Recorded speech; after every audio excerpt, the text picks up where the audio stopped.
everybody and welcome back to another video. My name's Lucy and I'm a PhD student, and today I'm actually talking to another PhD student, Gheorghe Williams. Gheorghe, would you like to introduce yourself? Hi everyone, my name is Gheorghe.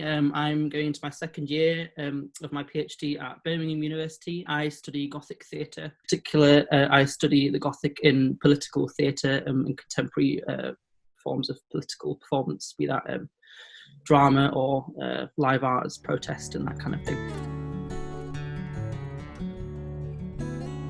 Cool. So what made you want to do a PhD in the first place? If I'm honest, it wasn't like any kind of long game. I was doing my MA and we had a talk on what a PhD could look like and how you could get into one. And I realised that it is something that actually kind of matched what my interests were, because obviously I enjoy being in higher education, and I really love my topic, because previously I'd managed to work all of my essays like undergrad. I've managed to somehow make them about the Gothic or about Gothic theatre, but I'd never actually specifically been able to study it. So I saw it as an opportunity to jump in on that impulse, and here I am doing it. And for those of us who don't know, what is Gothic theatre? Depends on who you ask. In proper terms, the Gothic drama kind of began around about the time when the Gothic began in the mid 18th century, but then it really began to grow in popularity towards the turn of from the 18th to the early 19th century, with things like the French Revolution going on. There was a lot of political upheaval, so it really began to sort of take off during that little period. But since then, it's been quite understudied, particularly in contemporary theatre. Thankfully, people are starting to take a look at it more now. But it's essentially, people have described it as a theatre of the extreme, theatre which tries to bring you into contact with things that normally are you don't want to think about or are incontemplatable. It's a theatre that kind of reveals things that make you uncomfortable in the everyday spaces of your life, or at least that's how I'm looking at it. So that sounds really interesting. So how did you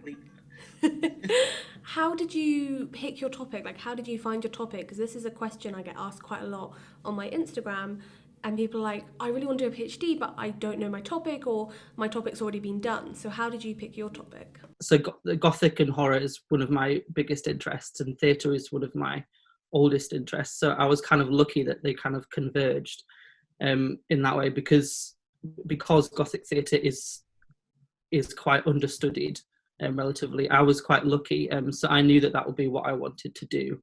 But it did come from conversations with my supervisor about exactly what angle to take, because I knew that Gothic theatre was my general area, but when applying for your PhD, obviously you have to give a proposal for a specific idea that you want to talk about. So I was discussing with my supervisor, well, first about my MA dissertation, which was the Gothic and political theatre in the 1990s, and then we discussed whether this is something that has or hasn't been talked about in terms of contemporary theatre or post-2000.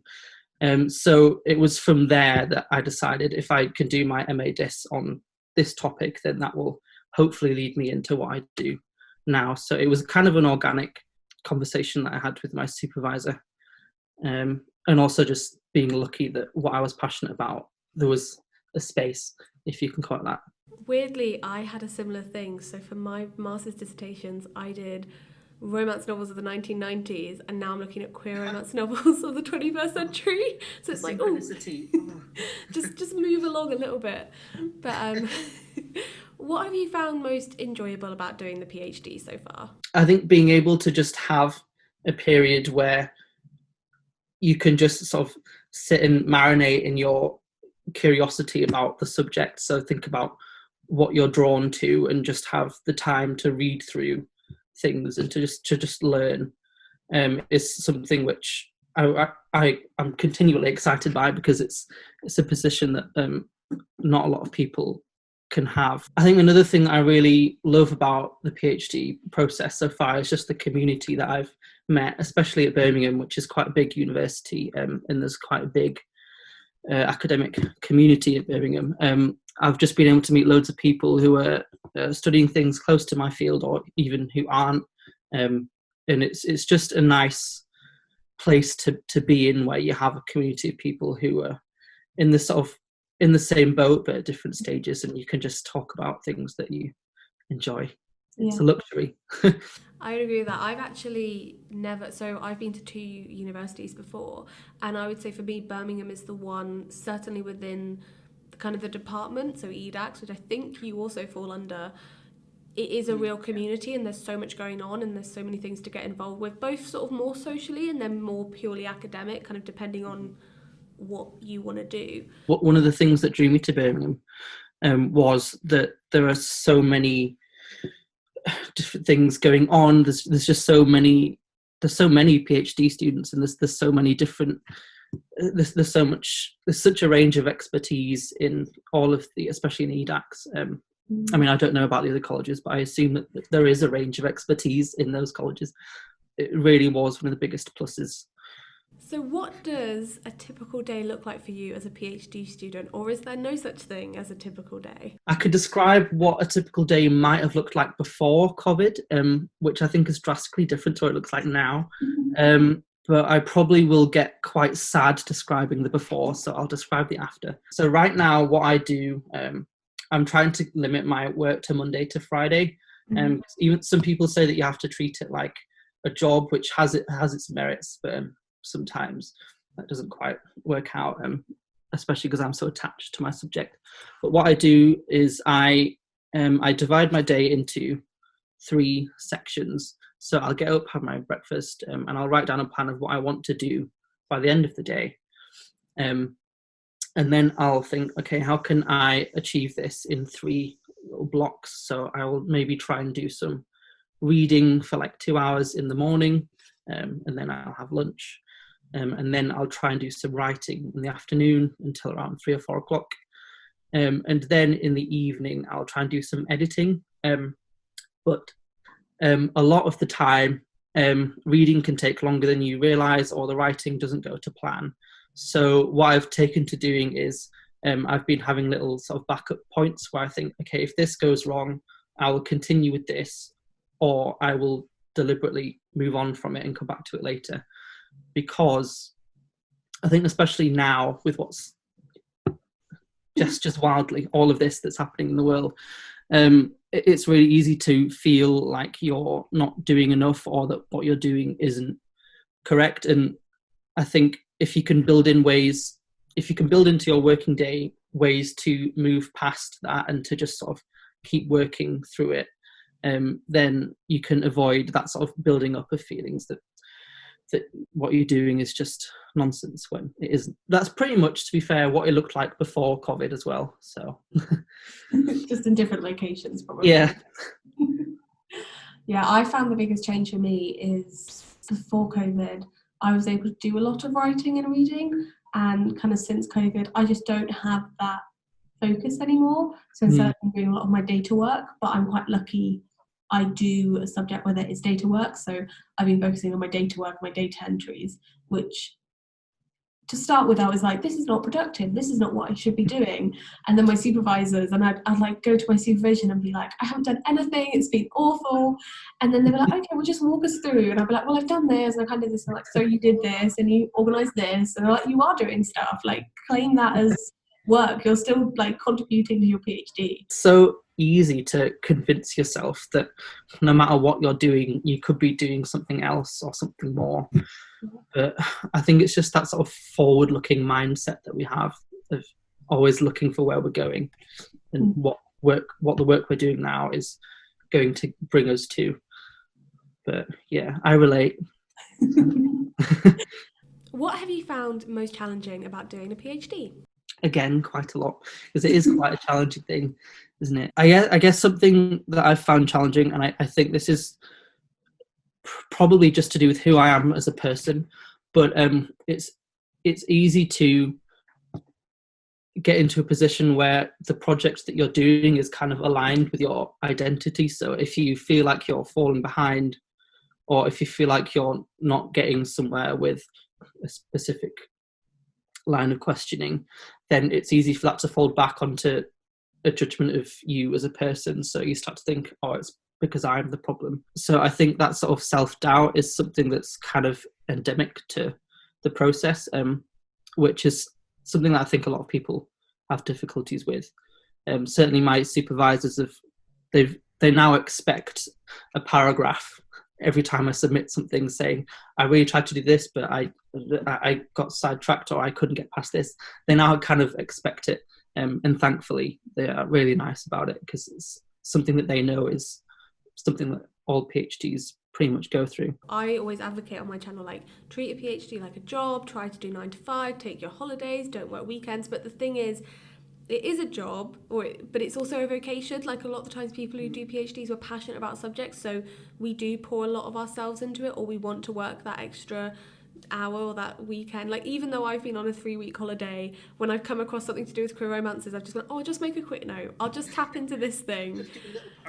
Yeah, just like, it's not a real thing. I'm still on holiday. So I think it is really hard to separate, and I do agree with you. Sometimes then, if you're not doing as well as you think you should be doing at it, it can lead to bad headspace, is what I call it. Not, bad mojo.